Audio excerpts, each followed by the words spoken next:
Oke guys, sebelum nonton jangan lupa subscribe, jangan lupa juga pencet lonceng, like and comment. Selamat menonton dan semoga terhibur dan terinspirasi.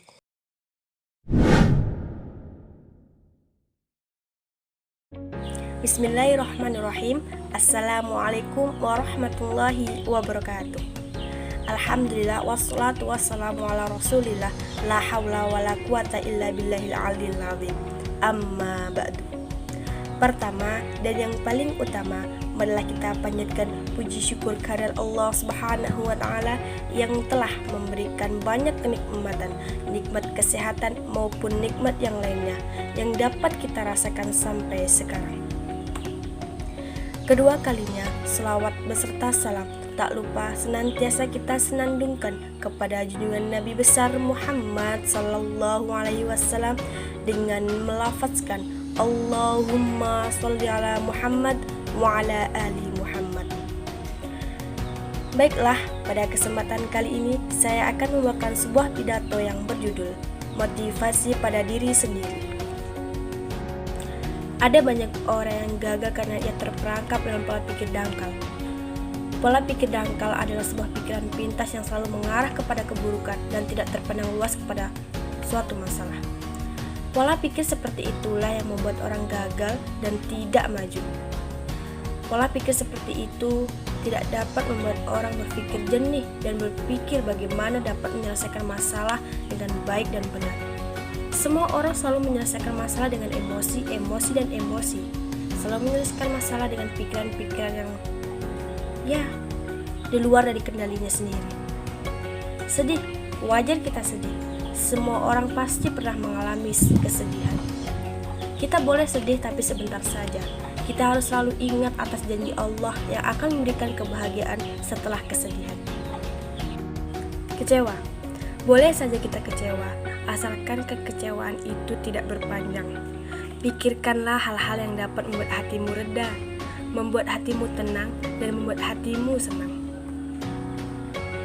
Ya, semua orang pasti juga pernah kecewa. Tapi kita tidak boleh terlalu kecewa, terlalu mendalami kekecewaan tersebut dan sampai berlarut. Karena obat terbaik untuk kekecewaan kita adalah diri kita sendiri. Diri kita sendiri yang dapat mengobatinya dengan cara kita berpikir jernih, kita berpikir kita akan bahagia setelahnya. Ya memang banyak orang yang akan membuat kita kecewa, tapi akan ada banyak juga orang yang akan membuat kita bahagia. Percaya saja, sekecewa apapun kita, akan ada masanya kita bahagia. Dan akan ada masanya kecewa itu akan hilang begitu saja. Seperti di lenyap bumi. Takut. Boleh kita takut, tapi besarkanlah rasa takut itu kepada Sang Pencipta kita, Allah Subhanahu wa ta'ala. Jangan sampai kita takut kepada duniawi. Dunia ini hanya sebentar, tidak ada yang perlu ditakutkan. Jadi kita harus takut kepada Allah Subhanahu wa ta'ala.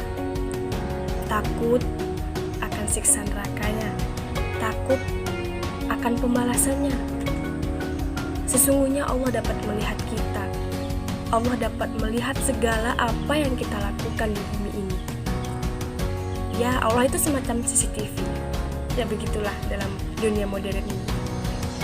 Jadi, jangan pernah kita takut perihal duniawi. Marah adalah sifat buruk. Marah juga adalah sifat setan yang dapat meracuni pikiran dan hati kita untuk melakukan hal-hal yang negatif, hal-hal yang di luar kendali kita. Tidak semua masalah harus marah-marah. Kita dapat menyelesaikan masalah dengan baik, kita dapat menyelesaikan masalah dengan kepala dingin, dan tentunya dengan hati yang tenang. Tidak boleh kita marah. Marah itu adalah sifat buruk sekali. Jadi, jangan sampai kita dikendalikan oleh emosi, tetapi harus kita yang mengendalikannya. Kita yang harus mengendalikan emosi kita. Jangan sampai setan tertawa melihat kita. Jangan sampai setan berhasil meracuni pikiran kita dan hati kita untuk kita emosi dan melakukan hal-hal di luar kendali kita. Jadi, sabarkan hatimu, redakan pikiranmu. Tak semua masalah harus marah-marah. Kita dapat menyelesaikan masalah dengan kepala dingin. Ada banyak cara untuk menyelesaikan masalah. Intinya, jangan sampai kita membuat Jatuh. Semua orang pasti pernah mengalami yang namanya jatuh. Ya, orang yang berhasil berawal dari orang yang pernah gagal. Orang yang sukses pun berawal dari orang yang pernah jatuh. Jatuh membuat kita belajar untuk bangkit lagi dan membuat hal-hal yang lebih menarik lagi, membuat hal-hal yang lebih membuat kita bisa berhasil. Jatuh mengajarkan kita bagaimana berusaha dan berjuang agar kita mencapai sebuah keinginan kita, sebuah cita-cita kita.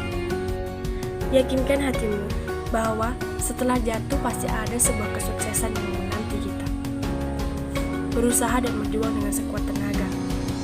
Itulah hal yang sangat disukai oleh Allah. Jangan pernah kita menyerah. Jatuh kita bisa berdiri lagi. Gagal kita bisa mencoba lagi sampai kita berhasil. Jadi tetap semangat, seperti apapun itu halangannya, seperti apapun itu cobaannya. Ingat Allah selalu bersama orang-orang yang sabar, orang-orang yang selalu berada di jalannya. Allah tidak akan pernah lupa akan janjinya. Ingat, Allah itu tidak akan memberikan sebuah cobaan melebihi batas dan kemampuan umatnya. Jadi kita harus selalu yakin pada Allah. Kita harus selalu percaya Allah selalu bersama kita. Jadi, kesimpulan pada pidato saya kali ini adalah sedih, jatuh, itu adalah hal yang biasa. Kecewa, sering kita merasakannya. Tetapi, jangan kita berlarut-larut dalam hal tersebut. Karena Allah itu selalu bersama kita, bersama dengan orang-orang yang sabar, bersama dengan orang-orang yang bertawakal kepadanya. Allah tidak akan pernah mampu melihat umatnya yang berusaha, berupaya dengan semaksimal mungkin menderita. Ya mungkin kita merasakan kesusahan, kesedihan, tetapi setelah itu Allah akan memberikan hal yang begitu besar, begitu dahsyat dan kita, sehingga membuat kita puas dengan apa yang telah kita lakukan, dengan apa yang telah kita perjuangkan. Pesan saya, jangan kita sedih berlarut-larut, jangan kita kecewa sampai berpanjang. Jangan pula kita menyerah ketika kita jatuh. Jangan kita menggunakan emosi ketika kita marah. Kita harus sabar, kita harus meredakan hati kita dan juga melapangkan pikiran kita. Jangan sampai kita memiliki pikiran-pikiran dangkal. Pikiran dangkal hanya akan membuat kita gagal dan tidak pernah maju. Terus semangat, apapun kendalanya, karena akan ada kesuksesan yang menanti. Bahagia, lebih baik kita bahagia di kemudian hari daripada kita sekarang bahagia lalu kemudian hari kita sedih. Lebih indah kalau bersedih-sedih dahulu, bersenang-senang kemudian. Jadi hanya itu yang dapat saya sampaikan. Kurang dan lebihnya saya mohon maaf. Akhirul kalam. Wassalamualaikum warahmatullahi wabarakatuh. Terima kasih.